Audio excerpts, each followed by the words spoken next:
Hello दोस्तों, SSC walkers पर आपका स्वागत है। आज आपके लिए एक वीडियो लेके आए हैं जिसमें हम डिस्कस करेंगे सैलरी के बारे में कि करंट सैलरी कैसे कैलकुलेट करते हैं गवर्नमेंट में। तो इसमें एक कैलकुलेटर आता है, आप डालेंगे जैसे सैलरी कैलकुलेटर 7 पे कमीशन। तो इसमें आपको एक कैलकुलेटर आएगा 7 CPC कैलकुलेटर GFR, जो gfr.co.in वाला। तो इस कैलकुलेटर को आप जैसे ही ओपन करेंगे तो तुरंत आएगा 7 CPC कैलकुलेटर। तो इसमें जैसे आपको कैलकुलेट करना है, जो भी आपका पे ग्रेड है वो चेक करेंगे। तो पे ग्रेड मान के चलिए आप लेवल 7 पे ज्वाइन करते हैं तो 4600 ग्रेड पे, तो उसमें फिर आप बेसिक पे सेलेक्ट करेंगे। तो वो बेसिक पे पहला जो होता है ज्वाइन करने पे वो वही होता है जो फर्स्ट होता है। फिर H R A X city Y city Z city के हिसाब से, अब मान के चलिए आप एक्स सिटी में रह रहे हैं तो आपका एच आर ए। और फिर इसके बाद टी ए। तो जब आप सिटी अदर सिटी में रहेंगे तो अदर डालिएगा, लेकिन आप जब एक्स और वाई सिटी में रहेंगे तो हायर टी पी टी जो चुनेंगे। फिर इसके बाद करंट का जो डी ए चल रहा है वो आपका ये चल रहा है 55%। और फिर आप कैलकुलेट पे जब क्लिक करेंगे तो आपको ये एक दिखेगा सैलरी कि पे लेवल आपका 7 है, बेसिक आपका 44,900 है, डी ए आपका आ जाएगा, एच आर ए आ जाएगा 13,470, ट्रैवलिंग अलाउंस आपको 5580 रुपये मिलेगा। एन पी एस में आपका कंट्रीब्यूशन जाएगा इतना, ग्रॉस सैलरी आपकी 88,000 होगी लेकिन उसमें एन पी एस कंट्रीब्यूशन 6960, सी जी एच एस का कंट्रीब्यूशन ये। इसके बाद ये सारी चीज़ें आपको डिडक्ट होकर एक नेट सैलरी बनेगी आपकी 81,035 रुपये। तो ये आपकी जो सैलरी है ये आपको बता रहा है। इसमें इनकम टैक्स ज़ीरो है क्योंकि अब टैक्स रिजीम बढ़ गया है, इस वजह से आपकी 12.5 लाख के नीचे है तो आपको नहीं लगेगा कोई टैक्स। तो इसी के अकॉर्डिंग आपको एक और दिखाता हूँ, एक लेवल 4 के लिए। ये दो सी जी एल की इंपॉर्टेंट जॉब होती हैं जो मतलब कि सबसे ज़्यादा फिलिंग वाली होती है पोस्ट। तो लेवल 4 में जैसे बेसिक पे जो होता है 25,500 होता है। बाकी एक्स सिटी के लिए सब कुछ देख रहे हैं तो एक्स सिटी भरी हुई है, तो उसमें देखिए 25,500, 14,000 आपको डी एन एस अलाउंस पड़ेगा, एच आर ए देखिए, टी ए देखिए, सब मिला के आपको करीब 52,000 गैस सैलरी पड़ती है अगर दिल्ली जैसी सिटी में आप रह रहे हैं। इसमें एन पी एस का कंट्रीब्यूशन, एन पी एस का कंट्रीब्यूशन जो है वो आपको 14% और भी मिलता है। तो ये करीब 48,000 के आसपास इन हैंड मिलती है वहाँ पे। तो ऐसे ही एक्सपेक्टेड जो हम लोग देखेंगे, एक्सपेक्टेड एक सैलरी कैलकुलेटर दिया है 8 सी पी सी कैलकुलेटर। तो हम देखेंगे कि 8वें पे कमीशन में लगभग कितनी सैलरी बढ़ जाएगी। तो जैसे आप देखिए आपने, तो अब लेवल 6 पे ही जाके देखते हैं, पहले लेवल 7 पे ही 4600 ग्रेड पे का। तो ये देखिए लेवल 7 मैंने सेलेक्ट कर लिया है और ग्रेड पे देखिए जो बेसिक है वही है 44,900। अब इसमें कुछ फिटमेंट फैक्टर दिए हैं कि कितना है, 1.92, 2.0, 2.08, तो इसमें मैं दो पर देखेंगे हम लोग। 1.92 पे देखते हैं और 2.08 पे देखें, क्योंकि इतनी ज़्यादा सैलरी नहीं बढ़ती है कि आपको इतने ज़्यादा फिटमेंट फैक्टर मिले। तो इस पर ज़रा देखते हैं।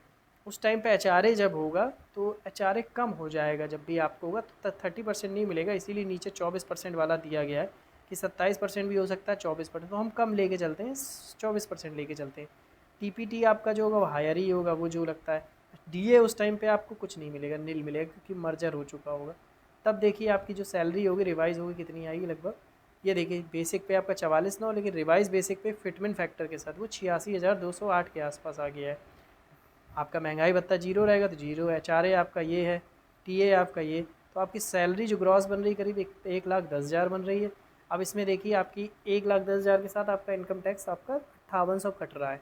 तो आपको इन हैंड सैलरी करीब 95,000 रुपये मिलेगी, यानी ये आपकी सैलरी काफ़ी ज़्यादा आपकी बढ़ जाती है। अगर हम मान के चलते हैं 8 पे कमीशन में कितनी सैलरी बढ़ पाती, अगर हम मान के चलिए इसी लेवल 7 पे फिटमेंट फैक्टर ले लें 2.08 और फिर सब चीज़ें सेम रखें और कैलकुलेट करके देखें, तो ये देखिए आपकी जो बेसिक है वहाँ पे कम आ रही थी, यहाँ 93,000 पहुँच गया, और वहाँ 1,10,000 बन रहा था, यहाँ 1,19,000, और यहाँ नेट सैलरी करीब 1,02,000 बन रही है। ऐसे ही अगर हम लेवल 4 का लेके देखें, लेवल 4 पे कैसे कितनी बनेगी, तो लेवल 4 पे देखिएगा ये है बेसिक पे इसका 25,500 ही है किसी का, और हम लेके चलते हैं 1.92 पे। सेम एक्स सी टी पे वही 24% मान के चलते हैं, टी पी टी हायर ही रखेंगे, X C T D A nil रहेगा, कैलकुलेट करके देखते हैं। तो ये आप देखेंगे 25,500, 48,960 हो जाएगी बेसिक पे। यानी जो बेसिक पे करंट में 44,900 है लेवल 7 की, यानी 4600 ग्रेड पे की, उससे ज़्यादा हो जाएगा आपको रिवाइज बेसिक पे।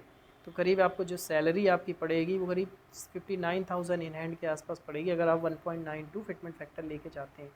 और अगर फिटमेंट फैक्टर अगर इसमें बढ़ता है 2.08 होता है तो वो आपको करीब देखिए सैलरी आपकी 53,000 के आसपास आपको सैलरी रिवाइज बेसिक पे हो जाएगा। और करीब आपको 63,000 के आसपास इन हैंड सैलरी मिलेगी। तो ये आपको एक आइडिया है, आप खुद से भी कैलकुलेट कर सकते हैं। अब जैसे कोई लेवल 1 पे है तो वो उसका भी कैलकुलेट करके बता देते हैं। मिनिमम बेसिक पे जो इसकी होती थी 18,000 बेसिक पे होती थी, कहते थे ना कि 18,000 बेसिक पे जो है वो कितनी हो जाएगी अगर 1.92 फिटमेंट फैक्टर रहता है। तो ये देखिएगा जो बेसिक पे है वो करीब 34,560 रुपये हो जाएगी, जो आजकल न्यूज़ में भी आप देख रहे होंगे। तो ये इस हिसाब से उनकी भी सैलरी 40,000 के आसपास इन हैंड मिल हो जाएगी, जो आज इस टाइम प्रेजेंट में करीब ऐसे MTS वगैरह की जो सैलरी होती है वो ऐसे ही आती है, करीब 28, 29, 30 हज़ार रिसेंट में ज्वाइन करता है कोई भी पर्सन। ऐसे ही अगर हम इसमें भी 2.08 देखते हैं, होपफुली 2.08 मिल जाए तो सबको अच्छी सैलरी मिल जाएगी। तो उसमें करीब 37,000 बेसिक पे हो जाता है, जो करंट में लेवल 6 के बेसिक पे 35,400 से भी ज़्यादा है। तो ये करीब आपको इन हैंड 43,000 दिला देगा, लेकिन XCT का है। आप चाहें तो देखिए मैंने आपको बता ही रखा है, तो आप कैलकुलेट कर सकते हैं किस तरह से कैलकुलेट होगी। सो थैंक यू, आपको होपफुली इन्फॉर्मेशन अच्छी लगी होगी, तो आप इसमें कैलकुलेट करके देख सकते हैं। तो ये एक अच्छी साइट है, ये GFR की साइट है। Thank you so much.